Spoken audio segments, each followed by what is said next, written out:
Hola otra vez, hoy vamos a compartir algunas ideas en este vídeo sobre cómo funciona nuestro cerebro, 4 ideas muy básicas y que nos van a ayudar en el desarrollo de los próximos vídeos a entender mejor algunas cuestiones muy simples relacionadas con lo que nos ayuda a facilitar cualquier cambio que queramos ir incorporando en nuestra vida. Para estas 4 ideas básicas relativas a cómo funciona nuestro cerebro vamos a aprovechar una pequeña sesión que di recientemente con un grupo reducido de personas, deseando que sea de utilidad para ti y que te ayude a incorporar todo lo que vayamos proponiendo en próximos vídeos. Hasta el próximo vídeo. Gracias. El objetivo primordial del cerebro, hemos dicho que es ¿cuál? Por favor, ¿cuál es el objetivo primordial? Sobrevivir. Este es el objetivo sobre el que está configurado absolutamente todo. Desde la perspectiva del cerebro triuno, ¿no? Que es una teoría que está superada porque el cerebro no funciona en espacios estancos, ¿no? Sino que funciona totalmente en red, pero nos sirve para entender un poco cómo va el camino de la evolución, ¿no? Desde un cerebro instintivo hasta un cerebro emocional y un neocórtex en el cual los lóbulos prefrontales es lo que necesitamos a full. En la primera parte en la evolución de nuestro cerebrito es el cerebro reptil. El cerebro reptil, este cerebro se encarga de ¿qué? ¿Cuál es su función básica? Lo básico para la supervivencia física, lo básico. Hay algo que hace que tu corazón esté latiendo, algo que hace que tú estés respirando sin que tengas que pensar en ello, ¿no? Hay algo que se ocupa de las cosas básicas para que tú puedas sobrevivir. Bien, esta parte de nuestro cerebro que solo ocupa un 5%, muy pequeñita, pero tiene un desafío importante. ¿Cuál es el desafío? ¿Cómo? Mantenernos vivos es el gran desafío, sí, y tiene una limitación. ¿Cuál es la pequeña limitación de este cerebro? El tamaño, este es pequeño pero matón, Bien, el desafío es el cambio. ¿Qué le pasa con el cambio? Este no piensa, efectivamente este cerebro no piensa. ¿Qué le pasa con el cambio? Que tiene gran dificultad con el cambio. O sea, su capacidad de aprendizaje sobre lo que va sucediendo en el propio momento es muy limitada. Un cocodrilo en una charca se queda sin agua. ¿Qué le pasa al cocodrilo? Muere. Cuanto mayor nivel de estrés mal gestionado en ti, más actividad de tu cerebro reptil. Y cuanto más actividad aquí en tu cerebro reptil, en tu sistema primitivo, más resistencia al cambio, bien, más tendencia a repetir lo mismo, más tendencia a quedarte en tu zona de seguridad y de confort, más tendencia y más dificultad para aprender y abrirte, ¿no? a nuevas posibilidades. Aparece el cerebro mamífero, el cerebro emocional. Cerebro emocional. ¿Qué cerebro, por favor? Emocional. Este cerebro nos concede por primera vez la capacidad de sentir las emociones. Las emociones sirven, entre otras cosas, ¿para qué? Para sobrevivir siempre. Un aplauso, por favor. Si yo paso por aquí y casi me rajo la barriga, ¿qué voy a sentir? Dolor, miedo, voy a sentir miedo. ¿Mi miedo qué va a hacer? Que me diga, hostia, ¿habrá otra posibilidad diferente en lugar de ir por ahí, de ir por otro lado? Me lo cuestiono, me lo podré cuestionar, bien. Así que esta otra parte de nuestro cerebro, ¿no? Del sistema primitivo. El sistema primitivo del cerebro está compuesto del reptil y el límbico, el emocional, bien. Que ocupa el 10%, así que entre los dos solo ocupan el 15%. Lo que nos concede son dos grandes archivos. Tiene dos grandes archivos, un banco de memoria con dos grandes archivos. Bien, dos grandes archivadores. El primer archivo es el archivo del banco de placer. Bien. Y el otro archivo de experiencias es el archivo de experiencias de dolor, efectivamente. Dolor. Vale. Todas nuestras experiencias son teñidas de emociones. Y las emociones son o vinculadas a placer o vinculadas a dolor. Si la experiencia emocional de cualquier cosa que tú vivas la vives con más emociones asociadas a placer, aquí dice, vale, ¿dónde lo archivo y dónde guardo esta experiencia? Aquí, placer, fantástico. Pero si la experiencia es de dolor, el cerebro emocional dice, vale, ¿dónde lo archivo y dónde lo guardo? Aquí, en la de dolor. Bien, las dos grandes fuerzas motivacionales son, a nivel básico, búsqueda del placer y evitación del dolor. Estas son las dos grandes fuerzas motivacionales. Búsqueda del placer y evitación del dolor. Aquello que es pro supervivencia, que nos ayuda a sobrevivir, lo experimentamos como algo placentero. Bien, aquello que puede ir contra nuestra supervivencia lo experimentamos como algo doloroso. Y estas dos fuerzas nos van moviendo para ayudarnos a sobrevivir. Bien, ¿cuál es predominante en las dos? Búsqueda del placer o evitación del dolor. ¿A qué da prioridad el cerebro? A buscar el placer o evitar el dolor. ¿Por? ¿A evitar el dolor? ¿Por? ¿Cómo? ¿Cuál potencias? Potencias el placer. ¿La información llega por tus sentidos?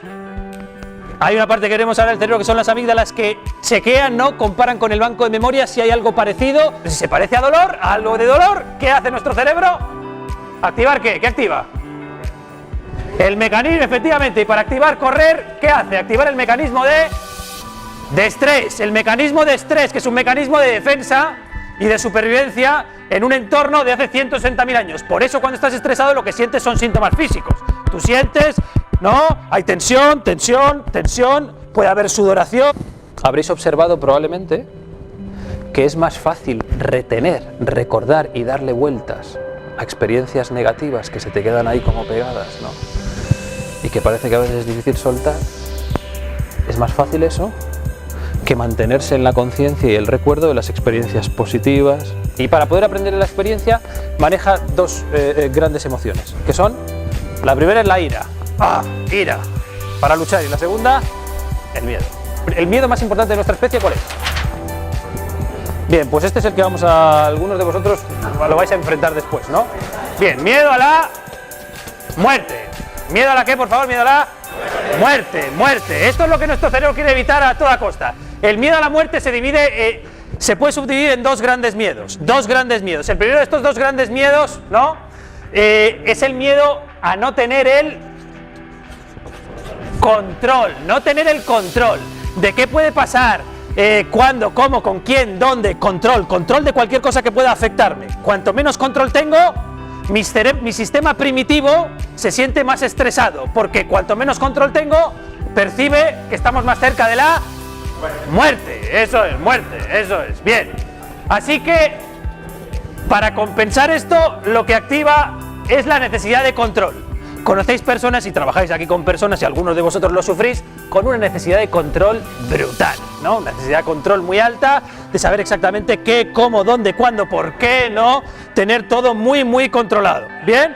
Muy controlado. ¿Bien? Fijaos, el cerebro primitivo lo que percibe es que cuanto menos control tengo, más cerca estoy de la muerte. Así que tener las cosas controladas me acercan a la vida. Y para el cerebro primitivo no hay razonamientos más allá de esto. O estoy más cerca de la vida o estoy más cerca de la muerte. Y el otro gran miedo de nuestra especie, ¿cuál es? El miedo al rechazo de los demás. Bien. Cada vez que enfrentamos algo desconocido, cuando enfrentamos algo desconocido que no hemos hecho hasta el momento, un nuevo reto y un nuevo desafío, tenemos más o menos control.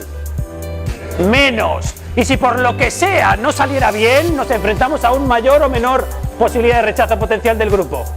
Mayor. Bien, pues entonces cualquier reto, cualquier desafío, cualquier cosa nueva, por definición siempre va a activar el mecanismo de estrés y va a tender a hacer que nuestro cerebro considera que enfrentarlo nos acerca a la muerte. Y dentro del neocórtex tenemos los lóbulos prefrontales, que esto es el top del cerebro. Esto es la parte más desarrollada, esta es la alta tecnología del cerebro para poder enfrentar los desafíos, ver oportunidades en los retos, en lugar de que nos domine el cerebro primitivo. Este es el que tiene la capacidad de sostener al sistema primitivo. Cuanto mayor nivel de estrés mal gestionado, más actividad aquí, menos aquí. Y cuanta más actividad aquí hay más miedo, más ira, más dificultades interpersonales, ¿bien? Más reactividad, más tendencia a agarrarte a la zona de confort, menos propensión a probar cosas nuevas y abrirte, ¿no? Más dificultad para identificar oportunidades en lo que sea. ¿Qué capacidades hay en nuestros lóbulos prefrontales? Imaginar el futuro. Ver el futuro, imaginarlo. Esto es una capacidad que nosotros tenemos brutal, ¿no? Razonar, pensar, evaluar, trazar estrategias, planificar acciones, automotivarnos, autoobservarnos. ¿Para qué nos sirve autoobservarnos? Para mejorar, aprender, reconocer lo que estamos haciendo bien y repetirlo, ¿no? Y lo que no estamos haciendo tan bien, poder mejorarlo. Bien, cuanta menos actividad aquí, cuanta más actividad aquí, menos aquí, y cuanta más actividad aquí, estas capacidades más diluidas están. Vetar impulsos emocionales, porque la gente olvidará lo que dijiste y lo que hiciste, pero ¿sabes lo que la gente no olvida? Cómo les hiciste sentir. El aprendizaje emocional deja huella profunda, y cuanto más intensa la emoción, más profunda. Más profunda. Bien, y esa información luego la utiliza tu cerebro para decidir a qué acercarse o qué evitar. ¿Qué le estresa más o qué le estresa menos? ¿Qué es más seguro o qué es más inseguro?